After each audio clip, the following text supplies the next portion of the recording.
Two young men, just 19 and 25, stopped a genocide with nothing but their memory, their courage, and their will to survive.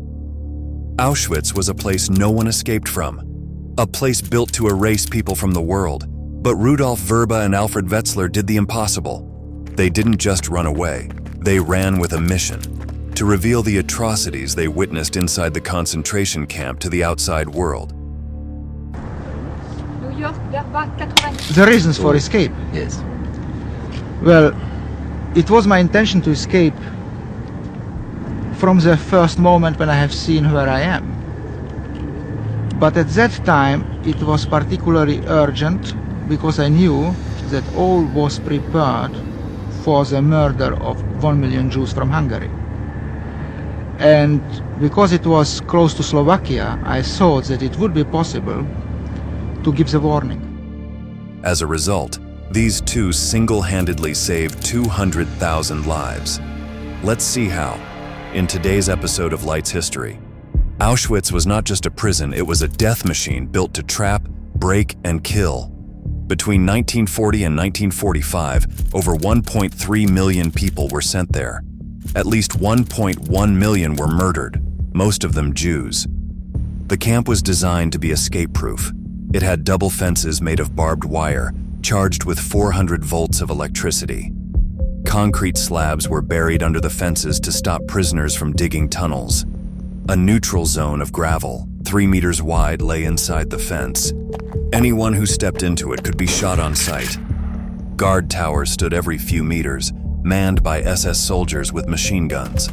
By 1943, these towers were up to 11 meters tall, with glass windows for clear views.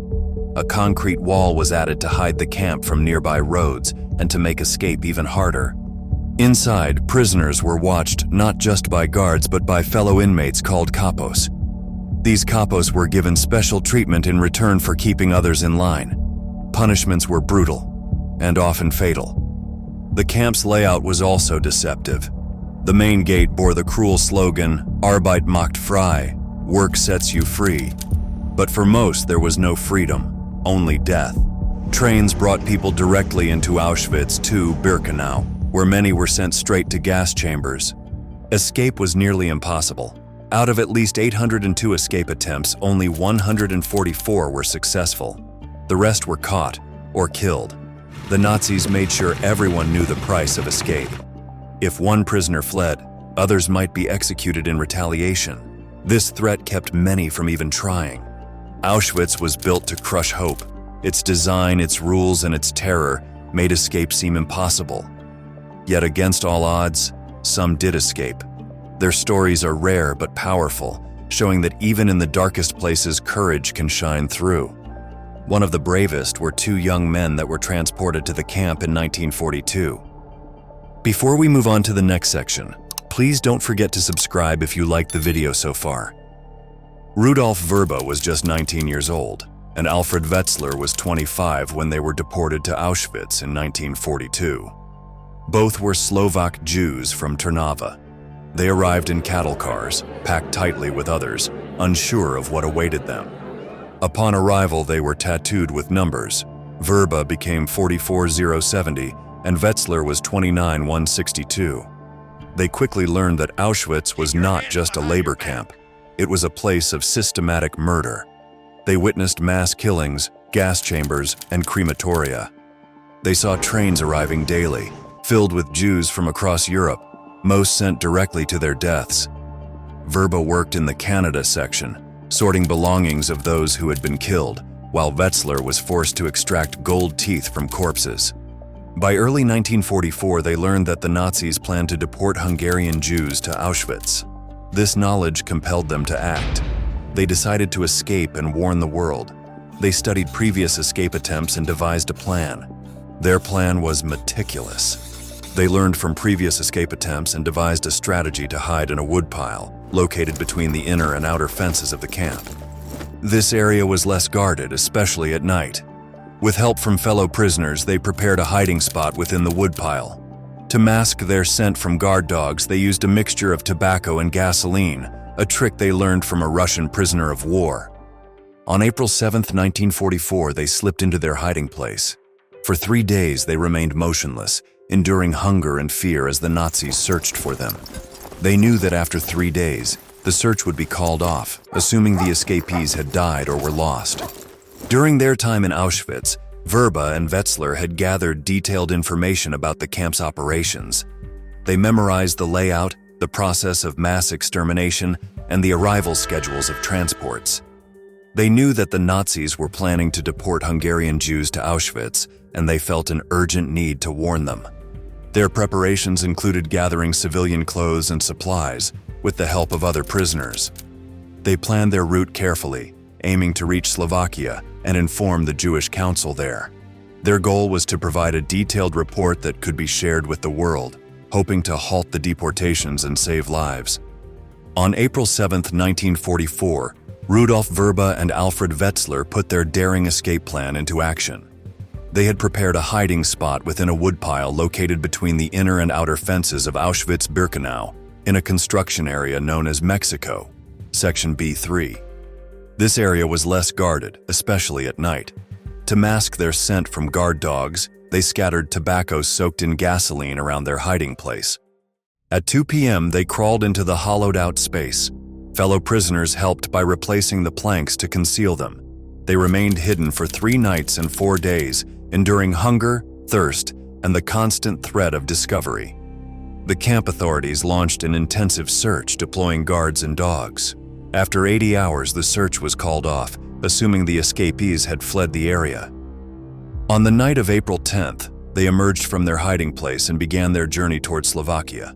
They traveled mostly at night, avoiding roads and relying on the kindness of strangers for food and shelter. Despite the dangers, including encounters with German patrols, they persevered. After 11 days and covering approximately 80 miles, they reached Slovakia. There, they contacted the Jewish Council in Žilina and provided a detailed account of the atrocities occurring in Auschwitz.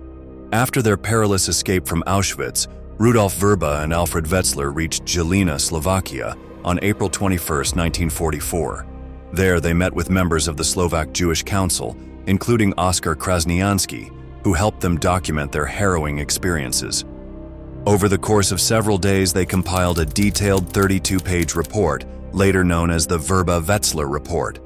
This document provided one of the first comprehensive eyewitness accounts of the atrocities occurring in Auschwitz, including descriptions of the gas chambers, crematoria, and the systematic extermination of Jews. The report was swiftly translated into German and disseminated to various international organizations and governments. By June 1944, portions of the report had been published in the Swiss press, leading to widespread international outrage.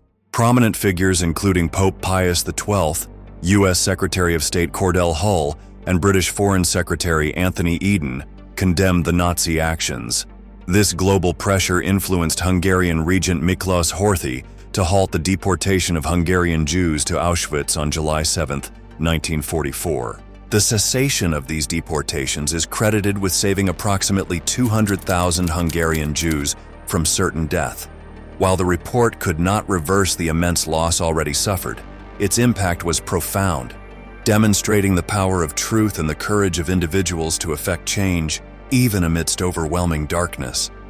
Vrba and Wetzler's brave actions not only provided the world with crucial information about the Holocaust, but also served as a testament to the resilience of the human spirit. Their legacy endures, reminding us of the importance of bearing witness and speaking out against injustice. Want to understand the world better? Start with history and subscribe to our channel.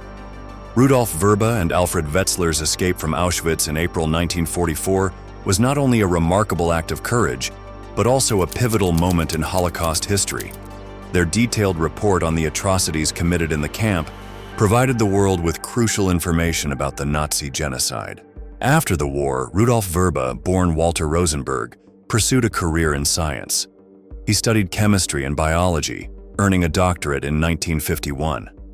Vrba worked as a medical researcher in Czechoslovakia, Israel, and the United Kingdom, before settling in Canada, where he became an associate professor of pharmacology at the University of British Columbia in 1976.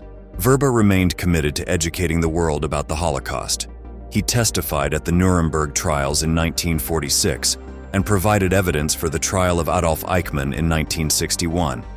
In 1985, he testified against Holocaust denier Ernst Zundel in Toronto.